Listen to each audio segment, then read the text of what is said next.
और मैं जा रही हूँ आज।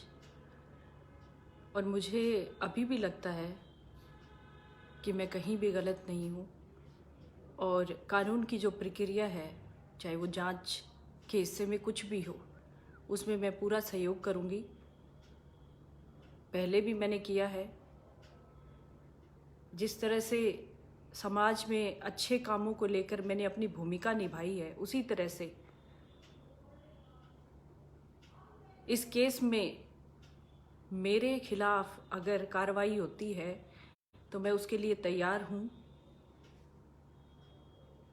अगर कानून मुझे दोषी मानता है तो मैं उसकी सज़ा पाने के लिए भी तैयार हूँ। लेकिन आप लोगों से एक सवाल पूछना चाहती हूँ। आप लोग हर रोज़ कमेंट करते हैं कि किसान की आवाज़ उठाने वाला कोई नेता नहीं है क्या, सब नेता बिके हुए हैं, ऐसी सरकार है कि किसान के लिए कुछ नहीं करती। सरकार किसान के लिए बहुत कुछ कर रही है। जब मैंने किसान की आवाज़ उठाई तो मुझे दबाया जा रहा है। अब कहाँ है वो लोग पूछने वाले कि किसानों का साथ देने वाला कोई नेता क्यों नहीं आता।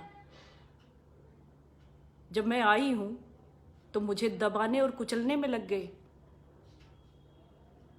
एक सवाल और पूछना चाहती हूँ। हरियाणा में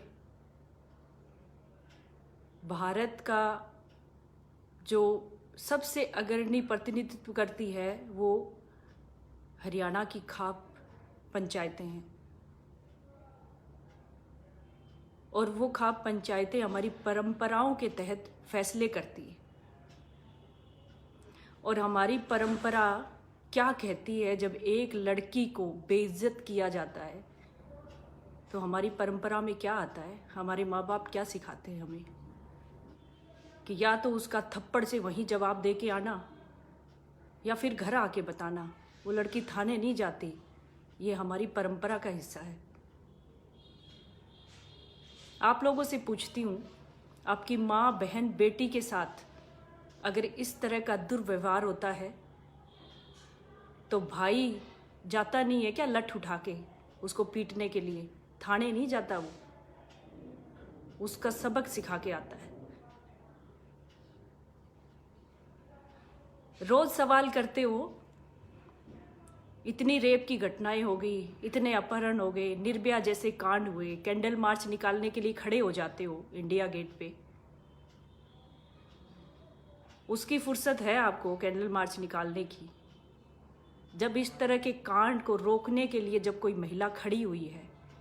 एक घटिया मानसिकता, घटिया प्रवृत्ति का आदमी जो हमारे समाज को निर्भया कांड जैसे अंजाम देने के लिए बार बार उकस रहा है, जब उसको मैंने दबाने की कोशिश की तब मेरे ही खिलाफ खड़े हो गए। उन लोगों को शर्म करनी चाहिए जो रेप की घटनाओं पे कैंडल मार्च निकालते हैं, और जब कोई महिला अपने मान सम्मान की लड़ाई के लिए उस घटिया आदमी को सबक सिखाने की कोशिश करती है तो उसी महिला के खिलाफ खड़े हो जाते हो। अपनी माँ बहनों के सम्मान को बचाने के लिए क्या लठ नहीं उठाते आप लोग? मैंने कौन सा गलत कर दिया? मैंने कौन सी अपनी परंपरा का उल्लंघन कर दिया जो बार बार मुझे कोस रहे हो? फिर भी मैं अपने फैसले पे कायम हूँ। मेरा तो यही मानना है, अगर ऐसे दरिंदे समाज में है तो उनका खात्मा बहुत ज़रूरी है, सबक सिखाना ज़रूरी है, उनको सही रास्ते पे लाना ज़रूरी है। आप लोग साथ दे न दे, कानूनी कार्रवाई जो हो मुझ पे। वो आदमी बार बार कहता है कि अपने नेताओं से प्रेशर बनवा रही है समझौते के लिए। नहीं, मैं कोई प्रेशर नहीं बनवा रही। अगर वो आता भी है समझौते के लिए तो मैं समझौता करने के लिए तैयार नहीं हूँ। ये मेरे स्वाभिमान की लड़ाई है। आज मैं समझौता करती हूँ तो वो लाखों हज़ारों लड़कियाँ क्या सबक लेंगी मुझसे कि पहले अपने मान सम्मान के लिए उसको मारा और फिर माफ़ी और फिर समझौता? बिल्कुल नहीं। कानून मुझे सज़ा दे, मैं उस सज़ा को भुगतूंगी, और उसको जो सज़ा मिलनी चाहिए उस घटिया अपराध के लिए वो सज़ा वो भुगतने को तैयार हो।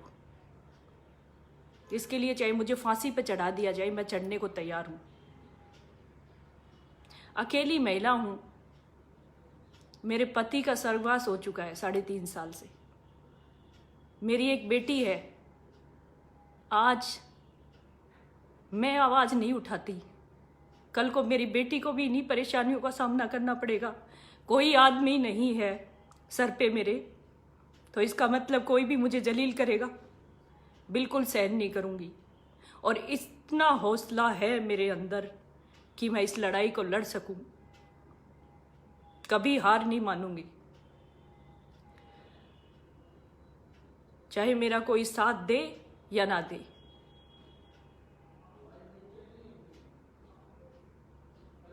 बिल्कुल हार मानने वालों में से नहीं हूं। इसी हौसले के साथ लड़ती रहूंगी, खड़ी रहूंगी। पर अपने दिल पे हाथ रख के सोचो, क्या आपकी बहन बेटी के साथ कोई गाली गलौज करता है, कोई उसको गलत तरीके से छूने की कोशिश करता है, तो क्या आप चुप बैठते हो या आप थाने जाते हो पहले? पर जिन लोगों का जमीर मर चुका है वो मुझे गालियां देंगे, लेकिन जिनका स्वाभिमान जिंदा है और जो अपनी माँ बहन बेटी की इज्जत को बरकरार रखना चाहते हैं, कभी उस आदमी के फैसले में उसका साथ नहीं देंगे। अगर मैं गलत होती तो मेरे चप्पल मारने वाला जो वीडियो दिखाया गया, उसके बाद से लगातार सब लोगों को जो हकीकत मालूम हुई, सब लोग मेरे साथ आए, सब ने मुझे फ़ोन किए, सब ने सपोर्ट किया। उन लोगों का धन्यवाद करती हूँ जो मेरे साथ खड़े हैं, जो रोज़ मुझे फ़ोन करके हौसला देते हैं। बस यही कहना चाहती हूँ। और कानूनी जो प्रक्रिया है, मुझ पर इल्ज़ाम लगाया जा रहा है कि मैंने कानून का उल्लंघन किया, लेकिन कानूनी जो प्रक्रिया है उसका साथ दूंगी। और आज जांच के लिए मैं जा रही हूँ महिला थाने में, और आगे भी इस प्रक्रिया का हिस्सा रहूँगी। और जो सज़ा मुझे मिलेगी उसको भुगतने के लिए तैयार हूँ। जो भी मुझ पे धाराएं लगी है, चाहे मुझे जेल हो चाहे कुछ भी हो।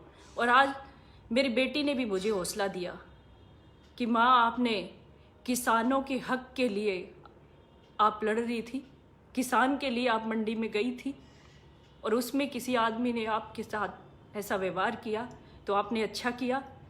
और जेल जाना कोई बुरी बात नहीं है। अगर आप अच्छे कर्म के लिए जेल जाते हो तो उसमें आपको डरने की ज़रूरत नहीं है। जो मेरी 13 साल की बेटी मुझे हौसला दे सकती है, तो मुझे दुनिया की परवाह नहीं है।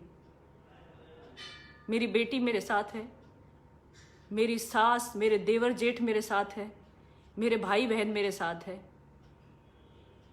मुझे परवाह नहीं है। मैंने अपनी स्वाभिमान के लिए लड़ा है।